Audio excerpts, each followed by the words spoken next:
What's going on everyone, Tanner here. In this one we'll finally get my American Bullfrog MJ into his new paludarium. At this point MJ's going on 13 years old, so he's up there. Needless to say, it's long overdue that we get him into a new setup like the one you're going to see me make. If I could give you a piece of advice, don't do the same. Not that I'm a man of regret, but I wish I would have done this much sooner. Anyways, let's get into the build. For this one we're going to use a 40-gallon breeder. This is a decent sized aquarium, and larger is always better, but we can make a pretty good setup for MJ in this one. Initially I wanted to make a DIY background, but I came across this prefabricated background for $18 at a local fish store.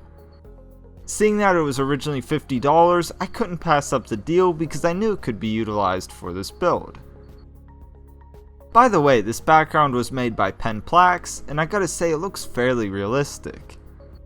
To install these, it's always good to dry fit first. Obviously they're made to fit into standard sized aquariums, but it never hurts just to be sure. This one fit properly, so it's time to add some silicone. Per usual, we're using some GE Silicone 1. As I've said in the past, this is a completely safe DIY alternative to aquarium grade silicone.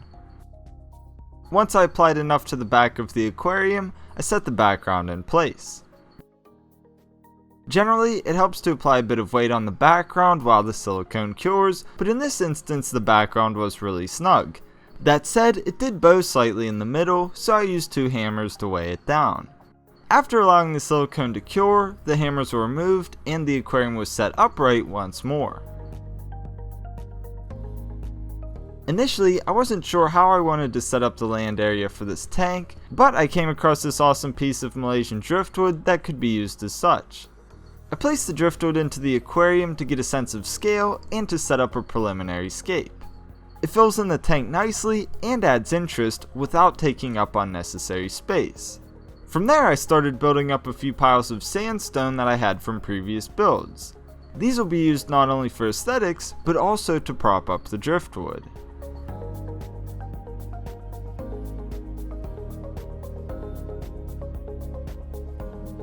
With a better idea of how I was going to scape this setup, it was time to add the substrate. Like you would expect from me, this paludarium is going to incorporate a decent amount of live plants. As such, we'd benefit greatly from a decent substrate. Since this space will be inhabited by a larger animal, we'll need a heavier substrate, in this case sea chem fluorite. Unlike some of the other planted tank substrates you've seen me use before, this one will stay put. On the flip side, if disrupted, it's prone to stirring sediment up into the water column. Regardless, all of the plants will primarily be in the back of the setup, so I'm placing the fluorite there. I also doubt that MJ will get a chance to disrupt it given the location, but we'll see what he does once he's in the enclosure. I want to use a variety of stones throughout the setup to create nice texture in the substrate, and generally it's best to start with the largest stones. So I utilized some decent sized stones that were pre-rinsed as a transitional element within the substrate.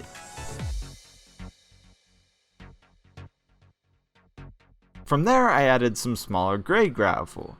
Some of you may be thinking that the variation in color is odd, but it will actually create a naturalistic look when combined with the other substrates.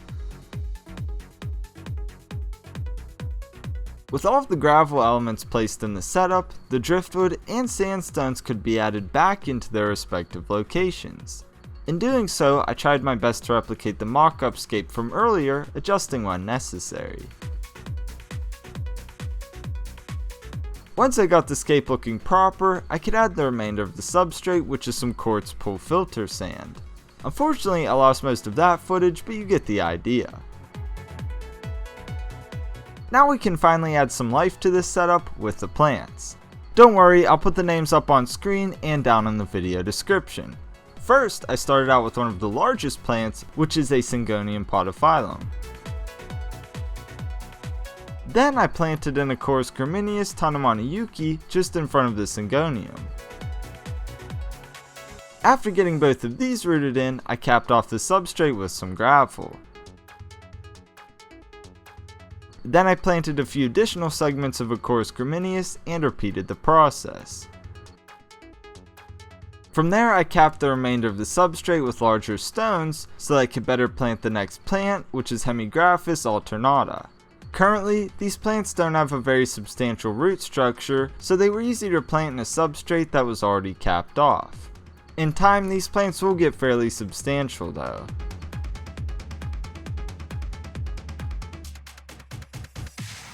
Then I added a Rumex sanguineus. This plant gets fairly large and is really striking. At this size, it is somewhat delicate, so I'm not sure if it will be able to stand up to MJ, but we'll give it a try anyways. Worst case, we take it out and grow it in a different setup. A fun fact about this plant is that it's actually edible.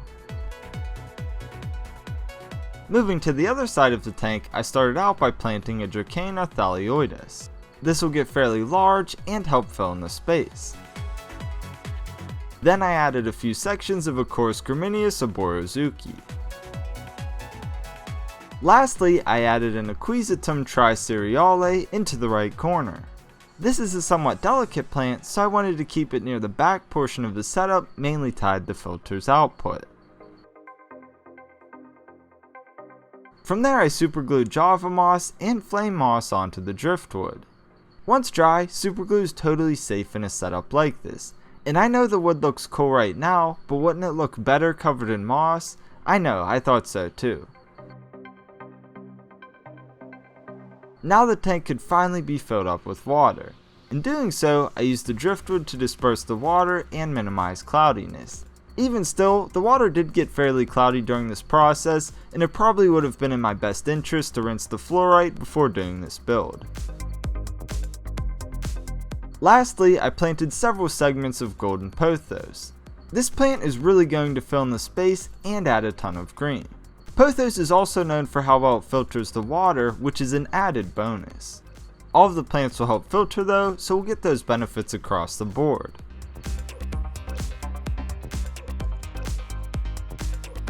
Now we'll move on to filtration. For this one, I wanted to use something external and fairly strong, which in this case is a Turtle Clean 511 canister filter by ZoomEd. This filter is pretty easy to set up and very similar to other canister filters, but I'll show you more about this once the tank is set up and running.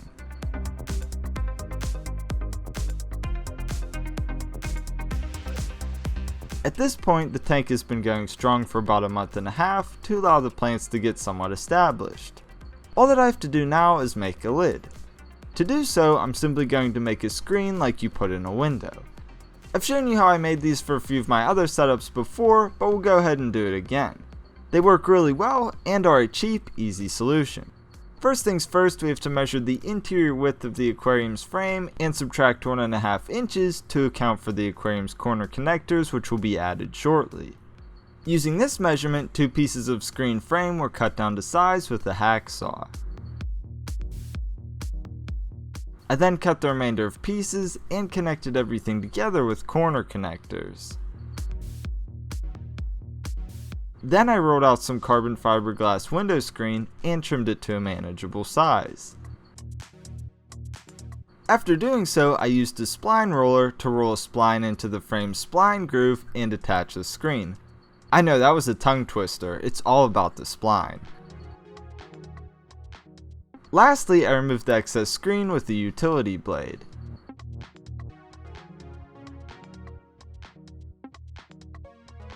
And there you have it, a completed screen. As I said before, this is exactly the same as a screen that you would put in the window of your house. On a side note, these types of lids can also work with clamps, so if you're trying to use it for something like a snake, you definitely could. Anyways, this isn't the only thing that will be going on the top of the tank. I also cut out a piece of polycarbonate for the back portion of the lid. This will allow the plumbing to seamlessly go into the tank, and it will prevent MJ's prey from climbing up on the screen lid.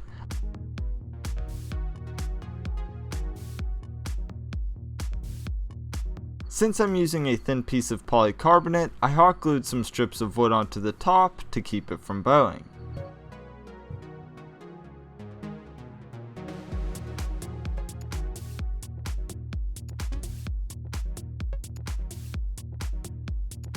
After that, I determined where the filter's plumbing would go, and I drilled 2 holes with the step bit. Lastly, I put the lids onto the setup and hooked up the filter. Now we'll do a brief overview of the setup. First things first, here's how it looks all grown in. My goal was to create something that loosely mimics the bank of a pond. I think this setup incorporates a lot of those elements and utilizes the space well. As I said before, good filtration and water circulation were really important for this setup. The filter's intake is on the left side of the tank, which goes into the filter and then returns the water to the right side of the tank, creating a loop. If you remember, I said that I made the screen out of carbon fiberglass. This is very important because crickets and roaches will occasionally find their way on the lid. Inevitably, MJ will jump and eat them, but I found that sometimes he can scuff his nose on a rigid lid. This, on the other hand, is soft, so he can jump at it all he wants and be totally fine. For lighting, I'm just using an LED strip light, so it's nothing special. It does a good job of growing plants though. Of course, it also simulates a natural day and night cycle, which I feel is very important. Additionally, the light helps keep the lid snugly on the tank. As you can see, it's easy to remove from the outside, but it's designed to keep everything in the tank. There's nothing to keep in though, so why don't we go and put our friend in his home.